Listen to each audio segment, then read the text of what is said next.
Halo, perkenalkan nama saya Rizky dari kelompok 3, kelas topik khusus 1 membran tahun 2022. Dengan anggota kelompok 3 ada Ahmadiyah Nur, Azhara Ramadhani, dan Nanda Risma Iwana.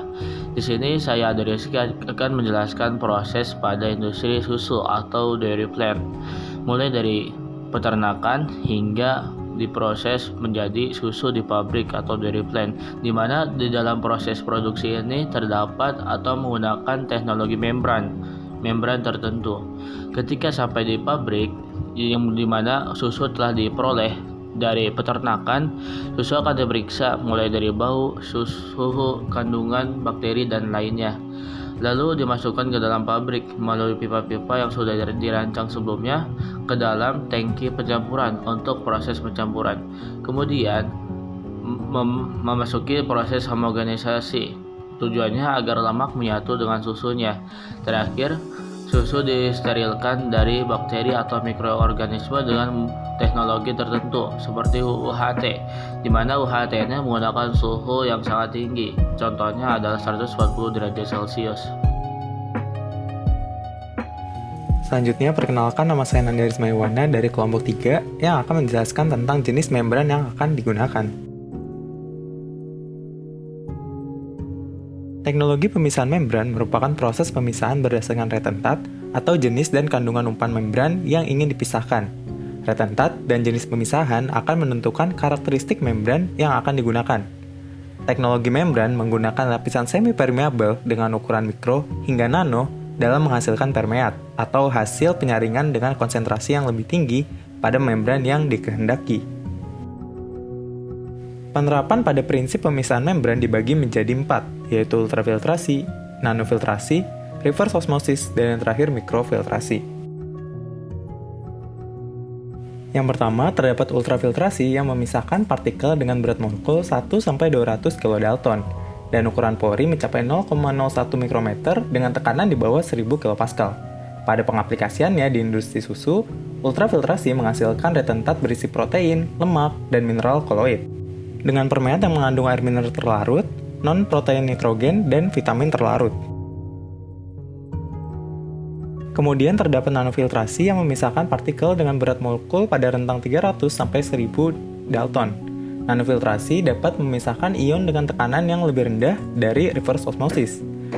Nanofiltrasi dipengaruhi oleh perpindahan massa, difusi melalui pori-pori membran, dan kemampuan membran dalam menahan zat seperti laktosa. Selanjutnya, membran reverse osmosis yang terkarakterisasi oleh berat molekul sebesar 100 kilodalton dan proses dengan tekanan 5-10 kali ultrafiltrasi. Pengaplikasian reverse osmosis di industri susu adalah untuk mengkonsentrasikan susu dan protein whey, serta memisahkan mineral-mineral ion. Kemudian yang terakhir, ada mikrofiltrasi yang menggunakan membran dengan pori 0,2-2 mikrometer dan secara selektif dapat memisahkan partikel dengan berat molekul lebih dari 200 kilodalton. Mikrofiltrasi menggunakan tekanan yang lebih rendah dan fluks yang lebih besar dibanding ultrafiltrasi. Pada pengaplikasiannya di industri susu, biasanya digunakan pada pemisahan bakteri. Selanjutnya, perkenalkan saya Azhara Ramadhani yang akan menjelaskan bagaimana aplikasi teknologi membran pada proses pembuatan susu atau dairy product. Mari kita lihat bagaimana susu diproses. Terdapat beberapa cara yang dapat dilakukan untuk memperpanjang masa kadaluarsa dari susu. Salah satunya adalah pasteurisasi. Pasteurisasi dilakukan untuk menghilangkan bakteri dan spora yang terkandung dalam susu dengan mengaplikasikan perlakuan panas dengan suhu sekitar 100 derajat Celcius. Namun, penggunaan perlakuan panas pada produk makanan dapat mengubah rasa, aroma, serta bentuk dari produk susu tersebut yang tidak diinginkan. Maka dari itu, digunakanlah alternatif penggunaan teknologi membran yakni microfiltration. Pada salah satu industri olahan produk susu digunakan aplikasi filtrasi membran terkini. Menggunakan teknologi cross-flow filtration di mana produk dipisahkan melalui membran berpori sementara larutan umpan mengalir melintasi permukaan membran. Susu kemudian dipompakan ke membran.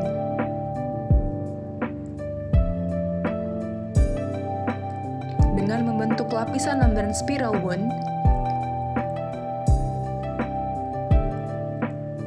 susu dialirkan pada permukaan membran dan dipisahkan menjadi retentate dan juga permeate.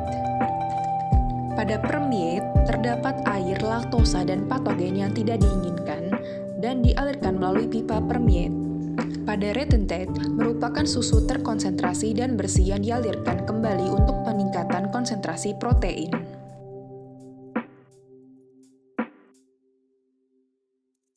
Microfiltration dapat disebut sebagai cold pasteurization dengan tujuan untuk menahan bakteri dan spora sebanyak mungkin saat komponen susu melewati membran. Pada proses ini tidak terjadi reaksi kimia atau panas, melainkan menggunakan pori membran untuk memfiltrasi patogen dari susu. Lalu, apakah kelebihan dari teknologi membran sehingga dapat diaplikasikan pada industri susu? Pertama, teknologi membran dapat digunakan untuk meningkatkan jumlah water recovery. Pada dasarnya, kebutuhan air di industri susu sangat tinggi, mencapai 0,2 hingga 10 liter air per liter susu yang diproses. Jumlah ini bervariasi tergantung produk susu yang dihasilkan, seperti yogurt, keju, susu bubuk, dan lainnya. Kebutuhan air ini digunakan untuk keperluan sanitasi dan higienitas, generasi steam, dan milk washing. Dengan adanya teknologi membran, industri susu dapat menekan jumlah umpan air bersih dengan memanfaatkan water recovery yang diperoleh dari produksi susu bubuk. Air terevaporasi dari susu bubuk ini dikondensasikan lalu diseparasi menggunakan teknologi membran untuk memperoleh air dari kandungan COD atau Chemical Oxygen Demand. Studi dari Bhaskaran et al. 2003 menyatakan bahwa terdapat industri susu yang mencapai water-to-milk intake ratio serendah 0,02 dengan metode reverse osmosis, yang berhasil menghasilkan kondensat air berkualitas tinggi yang didistribusikan ke seluruh pabrik, sehingga hal ini meminimalkan limbah pabrik ke lingkungan dan menguntungkan secara ekonomis. Kedua, teknologi membran menawarkan pengoperasian yang lebih mudah. Jika dibandingkan dengan teknologi konvensional, kelebihan teknologi membran diantaranya seperti pengoperasian pada suhu rendah, efisiensi separasi yang tinggi, produktivitas yang tinggi, konsumsi energi rendah, tidak membutuhkan peralatan kompleks, mudah dioperasikan, serta mudah untuk di-scale up. Namun, apa saja limitasi dari teknologi membran pada industri susu? Permasalahan umum yang sering terjadi pada teknologi membran yang dapat ditemui tidak hanya pada industri susu saja, melainkan industri lainnya, yaitu peristiwa fouling. Fouling merupakan proses di mana partikel, koloidal, ataupun makromolekul terdeposit pada pori-pori membran. Pada industri susu, fouling dapat terjadi akibat akumulasi partikel, bakteri, maupun sedimen pada susu yang menyebabkan hilangnya efisiensi kinerja membran. Saat ini, fouling merupakan salah satu tantangan penting yang dihadapi industri susu, di mana berbagai penelitian telah dilakukan untuk meningkatkan performa membran terhadap fouling. Sekian penjelasan implementasi teknologi membran pada industri susu. Saya, Ahmad Nur Aliyah, beserta teman-teman kelompok 3 mengucapkan terima kasih telah menyaksikan.